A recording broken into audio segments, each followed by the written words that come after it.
আসসালামু আলাইকুম। আজকে আমি দুটি ঐকিক নিয়মের অঙ্কর সমাধান দেখাবো। একটি ছাত্রাবাসে 200 জন ছাত্রের 120 দিনের খাবার আছে। 30 দিন পর 20 জন ছাত্র ছাত্রাবাস ছেড়ে চলে গেল। অবশিষ্ট খাদ্য ছাত্রদের কতদিন চলবে? তাহলে ছাত্র আছে কতজন? 200 জন। টোটাল 200 জন ছাত্র আছে। তাহলে 200 জনের মধ্যে চলে গেল কয়জন?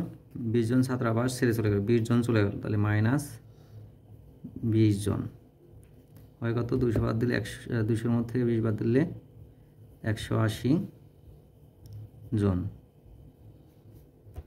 ওকে, কতদিনের খাবার? 120 দিনের খাবার। 120 দিনের খাবার থেকে বাদ দিয়ে 30 দিন যেহেতু খাওয়া ফেলাইছে, তাহলে 30 দিন বাদ। 30 দিন বাদ দিলে থাকে কত? 90 দিন।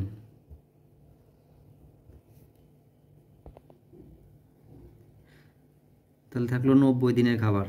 তাহলে 200 জন ছাত্রের খাবার আছে 90 দিনের। 90 দিনের। অতএব একজন ছাত্রের খাবার আছে 200 গুণ 90। যেহেতু ছাত্র কমে গেছে তাহলে তো সংখ্যায় বেড়ে যাবে, এই জন্যই 90-এর সাথে গুণন হবে। 100, তাহলে 180 জন ছাত্রের জন্য খাবার আছে 200 গুণ 90, যেহেতু বেড়ে গেছে 90, আর এদিকে 180, তাহলে ভাগ 180। তাহলে এখন কাটাকাটি করলে কত হয়? কাটাকাটি করলে কত হয়? এই শূন্য আর এই শূন্য কেটে দিলাম, থাকলে কত? 18 আর 9, 9 অক্ষে 9, 9 দুগুণা 18, আর 9 দুগুণা 18, 2 অক্ষে 2, থাকলে কয়টা জিরো? 2টা জিরো। তাহলে হলো 100 দিনের।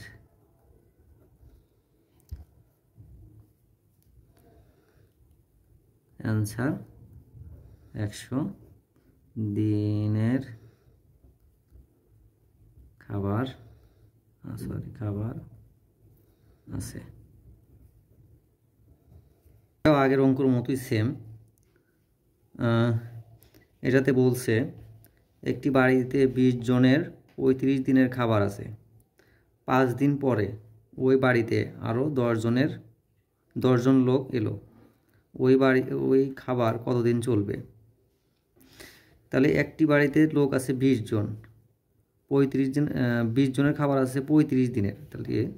তাহলে এখানে 35 দিনের খাবার আছে 5 দিন, মানে 5 দিন অলরেডি খেয়ে ফেলছে।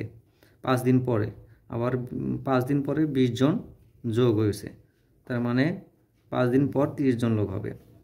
তাহলে 20 জন যোগ আর 5 দিন পর 10 জন যোগ হলো, তাহলে কত হলো? মোট হলো 30 জন। আবার এদিকে 35 দিনের খাবার আছে। 35 দিনের খাবার যদি থাকে 5 দিন পরে, মানে 5 দিন খেয়ে ফেলছে, তাহলে 35 মাইনাস 5, 30 দিন।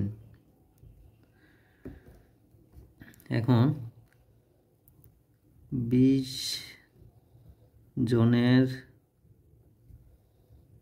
খাবার আছে 30 দিনের। অতএব একজনের খাবার আছে 20 গুণন 30।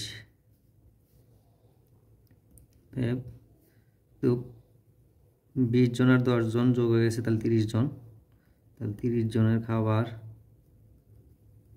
আছে 20 ইন্টু 30 ভাগ 30। 30 30 কাটা, 30 30 কেটে দিলাম, 30 30 কেটে গেলে থাকে 20। তাহলে 20 দিন। অ্যান্সার এটাই হবে অ্যান্সার। ভিডিওটা ভালো লাগলে সাবস্ক্রাইব করে পাশে থাকবেন।